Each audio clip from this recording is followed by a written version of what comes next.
Bueno, aquí estamos nuevamente, recibimos a nuestro invitado de hoy, Paulino Rodríguez, periodista, politólogo. La verdad que para mí es un verdadero honor tenerte aquí presente. Muchas gracias. Para mí es un placer también, Bueno, Jonathan. muchas gracias. ¿Cómo estás vos? Muy bien, gracias a Mucho Dios. Bien. trabajo, te veo siempre en los mediodías. Sí, La Nación Más de 14 a 16, Radio Now, que es un gran proyecto que estoy muy envalentonado. Lo hacemos desde las 7 de la mañana hasta las 10 de la mañana de lunes a viernes. Las transiciones, las zona mixta, como le denominamos con Juan Pablo Barchi, Sí. cada día hasta las 10:30. Así que muy contento, muy satisfecho. ¿Sabes? Enhorabuena, poder hacer lo que a uno le gusta y disfrutarlo, en fin, es un verdadero privilegio. Sabés que valoro mucho de vos, digo, sos muy objetivo cuando opinás en tus programas y demás, no tenés un sesgo o a favor o en contra del gobierno, sino que tenés una visión objetiva, que es lo que quizás, esto corre por mi cuenta, ¿no? Se está perdiendo en el periodismo. Bueno, primero muchas gracias, no hay mejor elogio que ese. Los periodistas tenemos que ser siempre equidistantes del poder, eh, y naturalmente somos los que transmitimos noticias y contamos hechos. Y en muchos casos incomodamos al poder, pero es nuestra tarea y nuestra función. Eso no implica ser ni opositor ni tampoco propagandista del Sí. oficialismo de turno. Con lo cual, si logro generar eso en el que lo está viendo, el que lo está observando, aunque uno no pueda conformar a todos ni mucho menos, bueno, me siento muy halagado y satisfecho porque es la tarea titánica y cotidiana que uno Ujú. afronta. ¿Cómo te arrancaste en los medios de 14 comunicación? años en una radio, un poquito antes, 12 años, fui a tomar mate, le pedí a papá ir a conocer una radio, papá productor agropecuario, mamá clase media, busca de la vida, inmigrante portugués, que vino con una mano adelante y otra atrás, que trabajó en el ferrocarril, que después trabajó en el mundo de la construcción, que después se dedicó a hacer trabajos en el campo, que después terminó teniendo una planta de acopio de cereal, Mm. una estación de servicio, comprando un camión, arrendándolo. Eh, y mamá docente, docente de escuelita rural, chicos de primero a séptimo grado, dándole clases a Sí. todos, a 30 kilómetros de la ciudad de Las Flores, donde yo nací, en Pardo, eh, haciendo dedo en la ruta para ir a dar clases y volviendo, también haciendo dedo con siempre algún alma caritativa que a ella y a una compañera de clases, también docente, las pudiera llevar y traer. Una Qué cosa, vocación. sí, anclado en la década del 70 además. Sí. Bueno,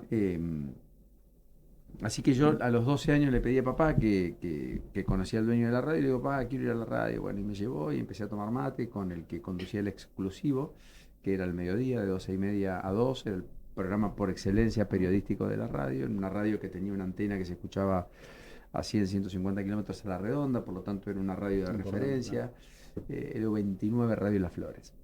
Y bueno, y ahí empecé a hablar en, en lo que era el símil de la oral deportiva, que era Enfoques Deportivos, que era el programa de deportes que iba a la tarde, noche. Y entonces empecé a hablar de qué disciplinas, las disciplinas que yo jugaba en la selección de fútbol, de vóley, de básquet. Entonces viajábamos y contaba con un teléfono público, llamaba desde algún lugar, me contactaba y contaba los resultados, que lo había vivido en primera Sí. persona, pero que éramos varias divisiones, con lo cual contaba esos resultados. Después empecé a opinar en piso. Después, cuando veníamos a Buenos Aires, papá me traía a la cancha. Yo grababa con los grabadores, los walkie-talkie Sí. de su momento, y los grabadores. Grababa las entrevistas, entre otros al Cholo Simeone cuando se va de Vélez en el año Sí. 91. Lo abordo en un entrenamiento, era el último entrenamiento en Vélez, iba al fútbol italiano, le hice una nota, esa nota la pasé, la llevé en un cassette, la pasé al otro día en la radio cuando volví a Las Flores. En fin, anécdotas miles y la verdad es que, bueno, me gustó el ejercicio de la profesión. Después vine a jugar al fútbol a Lanús como arquero. Mirá. Me había detectado Miguel Ángel Russo en una final provincial en Chacabuco, a donde había ido con Daniel Pasarela, que había surgido en Chacabuco, que había jugado en River de Chacabuco. Nosotros perdimos la final contra River de Chacabuco, pero llegamos 8 equipos y los partidos anteriores atajé muy bien la final también. Y ahí Russo pidió hablar con mi papá, le dijo al técnico, tenía yo 14 años, año 91, insisto, y bueno, y vine a probarme a Lanús y después quedé, y como quedé, me quedé a estudiar en Buenos Aires, terminé el secundario en Buenos Aires, estudié en Lanús, viví solo en la casa de un abuelo materno que ya había fallecido, toda una osadía para ese tiempo, Sí. siendo único hijo, eterna gratitud con mis padres. Y a partir de allí, después, en algún momento dije no juego más, me dedico al periodismo, a estudiar ciencias políticas, ya estaba en Canal 9. ¿Te ya había sido costó presidente soltar del el Centro deporte? No, fue una decisión personal que tomé un día y dije, no juego más, jugaba, atajaba, llegué a tercera. Evidentemente no era tan malo, pero muchos de los que yo jugué al fútbol llegaron a la primera, Cañito Ibagaza, Gastón Collete, Gabriel Ramón, Tata Raíces, solo por citar algunos. Collete y Bagaza campeones mundiales con el sub-17 en el año 95, a 2 años más tarde de que jugase yo con ellos. Nada, me sentí muy feliz por ellos porque llegaron. Después hay múltiples historias distintas de personas que no llegaron, situaciones que se complicaron. Pero yo siempre tuve en el periodismo, yo leo los diarios de los 7, 8 años, no sé por qué, miro noticieros desde chico, con lo cual fui un lector, digo, soy, pero en menor medida de lo que fui, un gran lector, siempre apasionado por estos temas y bueno, dediqué el tiempo a estudiar ciencias políticas, que me parecía una carrera más complementaria que periodismo per se, para hacer periodismo Sí. y así fue. ¿Por qué crees que se perdió eso que tuviste vos en los jóvenes de hoy, de que ya de chico quizás querías saber qué es lo que querías hacer de grande? Bueno, yo creo que hay una vocación que uno lleva, ¿no es cierto?, desde que nace. Y a veces uno la detecta antes o después, en algún momento siempre la Sí. detectamos. Yo tuve la fortuna, no otra cosa, de detectarla temprano, de sentirla. Y bueno, relataba partidos de fútbol cuando jugaba con los ladrillitos. En una mesa jugábamos los ladrillitos, 11 jugadores contra 11, a ver quién hacía goles, y los relataba. Y no me preguntes por qué. Y figuradamente tenía un proyector y en ese proyector había hecho como láminas, y como si fuera un programa de televisión, y yo relataba las publicidades de un eventual programa de televisión a los 9, 10, 11 años con algún amigo que siempre me hacía la segunda, con los que jugábamos de esa manera. Mirá, En una época impresionante. sin celulares, en una época donde no había computadoras, en una época donde jugábamos a la payana, jugábamos a los autitos, a las escondidas, donde jugábamos en la vereda al fútbol, pateando penales, ¿Y eso crees en que te fin. forjó? Porque digo, hoy, ponele para estudiar periodismo, hoy con la herramienta del internet quizás es mucho más fácil quizás que en otros tiempos, ¿no? Donde la investigación era investigación y no que hoy muchas veces la investigación es internet, poner la Yo te oración y diría que te que diga. sí, cada tiempo tiene sus desafíos. Es desafiante hoy también, Sí, ¿eh? Porque está el mundo de la fake news, está el mundo de la copia, está el mundo de los algoritmos que te hace ver de manera sesgada lo que vos querés sí. ver. Entonces, yo creo que hay un camino adicional para recorrer la verdad al que existía hace tal vez 30 o 40 años. ¿Eh? Mira que parezco, porque todo el mundo dice, bueno, se conocen más cosas, se sabe más. Bueno, Depende, de dónde lo discutamos, mires. sí, Claro. correcto. Correcto. Hoy hay más contenido, lo que no quiere decir que sea mejor. Hoy hay más opciones, lo que no quiere decir que tengas la opción de encontrar la Sí. verdad. Y hoy los sesgos de confirmación están a la orden del día y por eso uno ve la polarización creciente en el debate público, que a mi gusto es un nivel de degradación, porque la polarización embrutece, no nos mejora. La polarización hace que peleemos unos contra otros, no que nos entendamos con el otro. ¿Y crees que la política nos lleva a propósito a la polarización? Bueno, en algún sector sí, porque la campaña se hace por oposición a algo, pero como estrategia de campaña está bien, quizás como estrategia de gobierno luego ya no es tan Sí. efectiva o eficaz. Quizás lo demuestre Trump en la elección de medio término en Estados Unidos, por ejemplo. Veremos el presidente en 2027 en la Argentina. ¿Qué rol tiene el periodismo en la democracia? ¿No? En la democracia Sustancial, tan. importante. No diría esencial, pero sí muy relevante. ¿Por qué crees que todos los gobiernos quizás tienen un discurso antiperiodismo? Lo hizo el kirchnerismo, muchas veces este gobierno, no Porque muchas veces molesta, no. porque incomoda. Los gobiernos, los que lo molestan, lo tratan de exponer, tratan de combatir, porque cuando uno confronta con otro poder, lo que está tratando de hacer es devaluarlo y que independientemente de lo que diga o deje de decir, haya gente que crea que lo dice por un interés particular. Y nadie ha sido tan astuto como este gobierno para dar esa batalla, entre comillas, cultural. Entonces, cuestionando a los periodistas y diciendo que el 95% somos delincuentes, finalmente lo que está queriendo magnificar y decir es que lo que digamos o dejamos de decir respecto a cuestiones vinculadas al gobierno son dichas por esas personas. Pero quizás eso es un juego político para su núcleo duro, porque creo que hay mucha gente que quizás no comparte ideas de la oposición, que quizás acompaña a este gobierno, pero no está de acuerdo con estas cosas. Bueno, muy probablemente, y ese es un tamiz que solo tenemos o tendremos la real Claro. dimensión en términos electorales el año próximo. ¿Cómo crees que llegan todas las fuerzas políticas de cara al 27? ¿Crees que hay un Salvo el peronismo? presidente que está ordenado y la fuerza política con sus internas explícitas a cielo abierto, eh, pero que son ordenadas desde el poder, llega a la política muy dividida, difusa, atomizada, sin liderazgos claros, nítidos. El peronismo no tiene un líder. El PRO tiene un líder, pero es un líder que no sabemos si está dispuesto a, o si solo quiere condicionar la elección de los acuerdos en la Ciudad de Buenos Aires para mantener el pago chico y la potencialidad territorial que le implica al PRO tener o mantener la Ciudad de Claro. Buenos Aires para sí. En el medio hay un radicalismo que es el Partido Centenario, que está sin producto para poner en góndola, que está sin tampoco un líder nítido, aunque con algunos caudillismos provinciales que podrían ser emergentes de algún atisbo de proyecto alternativo de real de poder, pero siempre dentro de una coalición más grande, pero al menos como plataforma, como logística o centro Claro. de logística. Estructura, la Y clásica de estructura.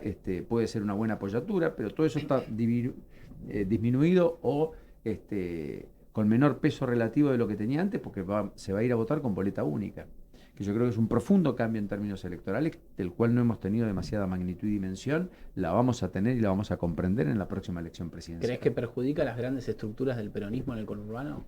No sé si perjudica las grandes estructuras, lo que sí transparenta la elección. Y hay aspectos de la vieja política que van a quedar a un lado y que no van a poder ser una práctica con este sistema. ¿Cómo estás percibiendo la economía? A distintas velocidades. Yo sé ¿Tenés? que está de moda, pero Claro. son distintos ritmos. Porque vos tenés el complejo oil and gas y el complejo minero más el complejo agroindustrial funcionando. Con sus más y con sus menos. Con incentivos además a Sí. funcionar. Porque hay un RIGI, porque en el complejo agroindustrial se han ido reduciendo algunas retenciones, porque hay incentivos a pensar a la Argentina a mediano y largo plazo, porque no son inversiones que dependan de un gobierno, porque hay un recurso que hay que extraer y el incentivo está puesto en que eso pueda suceder con legislaciones especiales.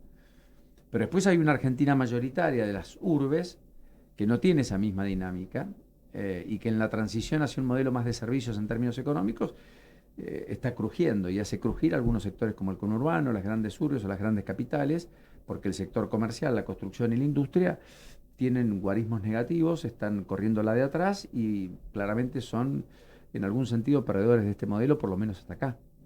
Y en consecuencia por eso tenemos dos velocidades muy marcadas.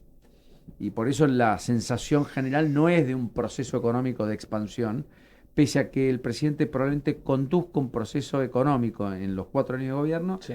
que sea el más relevante y exitoso de las últimas 2 décadas, a propósito de tener 3 años consecutivos de crecimiento económico, cosa que solo ocurrió con Néstor Kirchner, que también tuvo superávit gemelos comercial y fiscal entre 2003 y 2007, que empezó a dañarlos en 2007, que lo rompe en 2008 Cristina Fernández de Kirchner y que nunca vuelve a consolidarlo la Argentina hasta Javier Milei. Con el esfuerzo sí en el medio de Mauricio Macri, que prácticamente terminó con equilibrio fiscal en el transcurso del 2019. ¿Y qué le faltó a Macri quizás para... Porque la macroeconomía quizás con Macri era mucho más liviana que con lo que está pasando con la microeconomía, perdón. Quizás no se sentía tanto el ajuste en la calle como si Bueno, se en la está discusión sintiendo de con Milei. gradualismo versus shock. Claro. No sé, la respuesta la tiene el tiempo.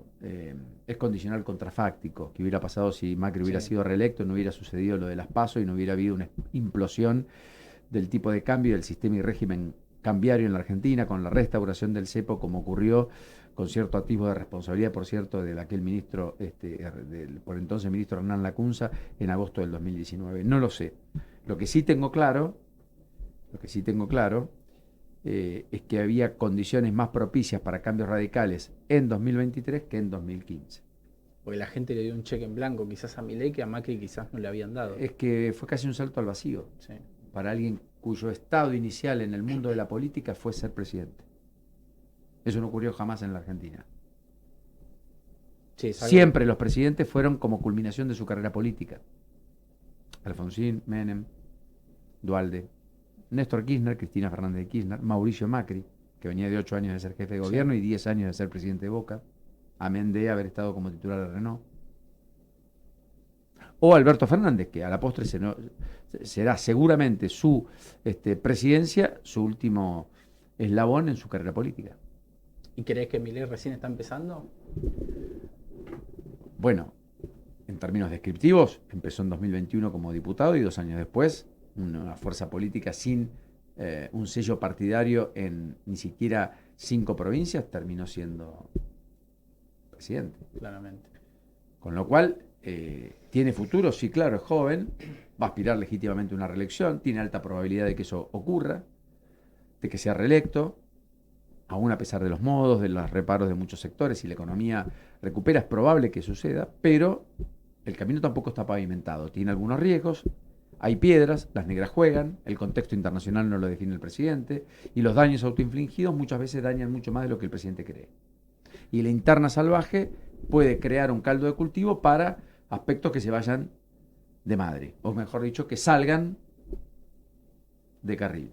¿Cree que Bullrich, con todo esto que está pasando, le está pidiendo la vicepresidencia a Milei?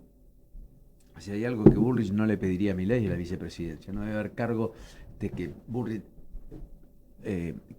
quiera menos en su vida que ser candidato a vicepresidente. O sea, que quiere por todo. No, lo que digo es que le gusta la función ejecutiva. De hecho, estaba cómoda como ministro de Seguridad, no tan cómoda como senadora. De hecho, su proyecto en la ciudad fue ser jefa de gobierno. De hecho, desafió a Horacio Rodríguez Larreta como candidato a presidente, con la osadía que eso implicó, a la postre exitosa.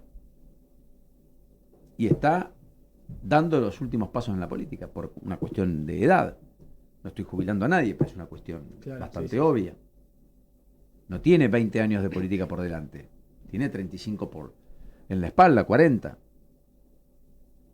Por lo tanto, es un enigma saber si va a ser candidata a jefa de gobierno o si puede tener un proyecto presidencial que eventualmente ella observe que pueda ser exitoso en 2027, apartado del proyecto del presidente. Su activo más importante para con la sociedad es su capital político. O sea, y lo que está cuidando es su capital político con todo lo que ha venido haciendo desde la separación respecto a la cuestión Adorni hasta el planteo en cuanto a que su objeción de conciencia le impide acompañar los deseos del presidente, del mismísimo presidente, al quien le tuvo que explicar por teléfono las razones del retiro de un pliego de una candidata jueza en un tribunal en La Plata, que aún no se conformó, el Tribunal Oral 3, solo por el mero hecho de haberse enterado en el medio del gobierno de que era la cuñada de Hugo Alconadamón. Alguien que escribió cosas incómodas al poder y por lo cual el presidente dice que no puede ser jueza, no por ninguno de todos los pergaminos por los cuales el propio gobierno le impulsó. Nos quedan 2 minutitos. Sé que sos fanático de River. ¿Cómo lo estás viendo? Muy, y te veo ahí con Sí. la pantalla. ¿Vos también? Sí, siempre. Ok. Siempre. ¿Cómo veo que a River? ¿Cómo lo ves a River? Mira, River ha tenido una transformación institucional que ha sido la más importante de toda su historia en los últimos 10 años. Construyó una experiencia futbolística inédita para la Argentina y lo hizo pese a todas las desavenencias del país. Y en los últimos 10 años construyó el River Camp, en los últimos 10 años hizo un colegio nuevo o a nuevo como el River Dar.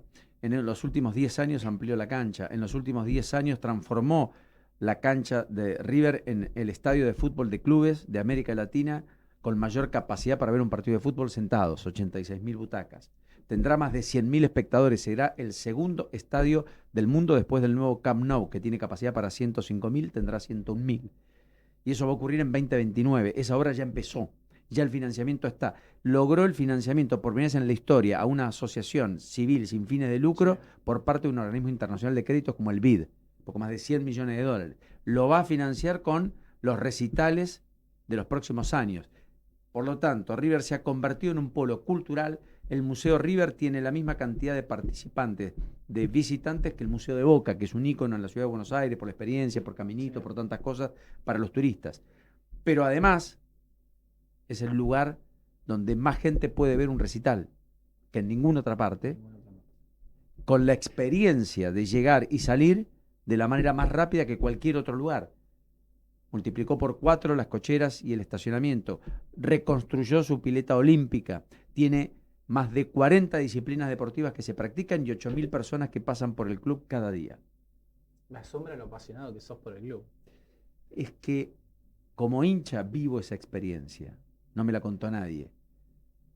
vivo la experiencia de los palcos nuevos, pero vivo la experiencia de tener los baños acondicionados en cada rincón del estadio. Sí. Tener un estadio de fútbol que fue el primero icónico hace 2 años, que estableció en la unificación de 3 espacios que eran para 3 palcos, tomó la decisión de tener un espacio para 100 personas hipoacústicas para poder presenciar un espectáculo deportivo. Logramos que a River pueda ir alguien con la condición de autismo a observar un espectáculo deportivo que de otro modo jamás podría ir a verlo. El segundo fue, por la condición del hijo de Rodrigo Rey, Independiente. Claro. El primero fue River.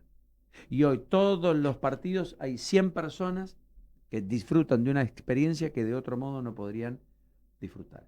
Todas esas cosas son las que tiene una Fundación River que es apasionante, tiene una proyección internacional la marca River que no tiene otro club probablemente de la Argentina.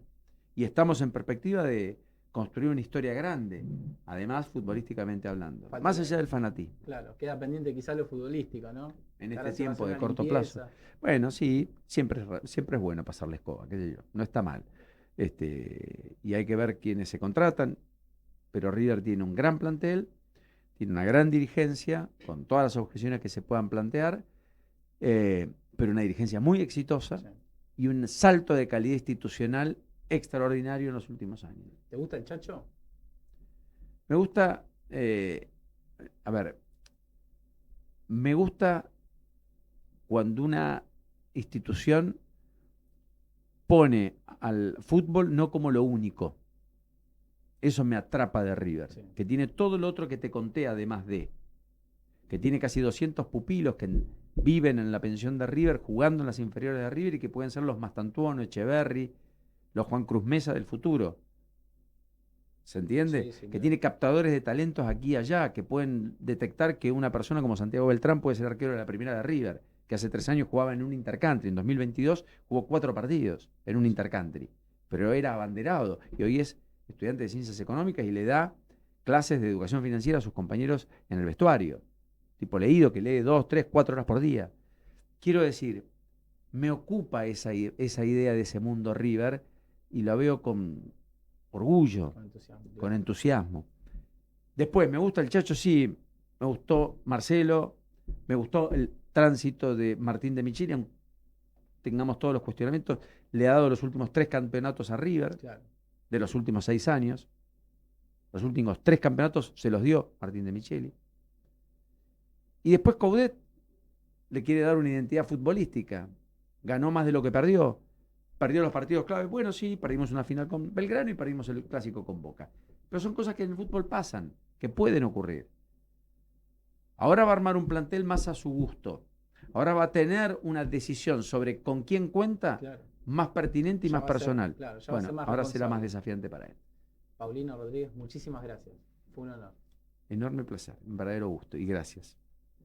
Esto fue Planeta República.